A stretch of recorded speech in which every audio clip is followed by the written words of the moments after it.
Sous un ciel bas et plombé de Woodland Park, Colorado, en mai 2008, Joshua Maddux, un adolescent de 18 ans, aux yeux rêveurs et aux doigts calleux de guitariste, franchit le seuil de sa maison familiale pour une promenade qui semblait banale dans l'univers hitchcockien du réel où Vertigo rencontre. La fenêtre sur cour, l'ordinaire n'est qu'un voile fin l'abîme. Ses parents entendent la porte claquer doucement, un son anodin qui résonne comme un avertissement muet.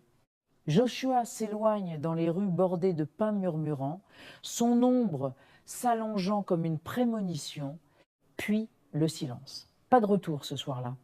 Les appels nocturnes à ses amis restent sans réponse, les lumières de la maison clignotant dans l'attente comme des yeux scrutant l'obscurité. Les jours se muent en semaines, les semaines en mois. Et la paranoïa s'installe, insidieuse, des ombres fugaces derrière les rideaux, des bruits de pas imaginaires sur le gravier. La police classe l'affaire comme une fugue adolescente, mais les rumeurs locales sifflent comme le vent dans les branches. Un ami d'enfance, aux yeux fuyants et au passé trouble, vu près de la cabane abandonnée ce jour-là, un tueur en série rôdant dans les montagnes, ses victimes disparues comme avalées par la terre.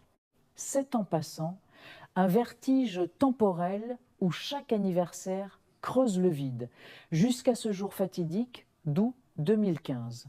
La démolition commence sous un soleil impitoyable, les marteaux cognant comme un cœur affolé. Un ouvrier, la sueur perlant sur son front, entend un craquement sinistre, pas le bois qui cède, mais quelque chose de plus primal, comme des os se brisant dans le silence. Il soulève les débris, et là, dans la cheminée bouchée de cette cabane délabrée à un jet de pierre de la maison des Maddux, un corps momifié émerge des ténèbres, recroquevillé en position fœtale, les genoux écrasant le torse, la tête renversée dans une grimace éternelle, mais le suspense s'épaissit comme de la brume. Son torse nu exposé aux éléments invisibles. Ses vêtements pliés avec une précision chirurgicale à l'intérieur de la cabane, près d'une grille métallique intacte qui bloque le foyer du bas. Comment a-t-il escaladé le toit glissant? S'est-il insinué dans ce conduit étroit comme un tombeau vertical pour finir piégé tête en bas, les bras tendus vers une sortie impossible? Était-ce un accident absurde, une exploration curieuse virant au cauchemar, où le garçon glisse et se contorsionne dans l'obscurité suffocante, ses cris étouffés par les briques froides, ou une machination hitchcockienne, attiré par une voix familière sur le toit, poussé par des mains invisibles dans ce piège mortel, ses vêtements arrangés, pour simuler une folie solitaire? La grille n'a pas bougé, disent les experts, rendant l'entrée par le bas inconcevable pourtant, le corps y est, défiant la physique comme un twist final. Des suspects émergent des ombres. Cet ami volatile, interrogé mais libéré. Ce tueur errant, dont les alibis craquent comme du bois sec.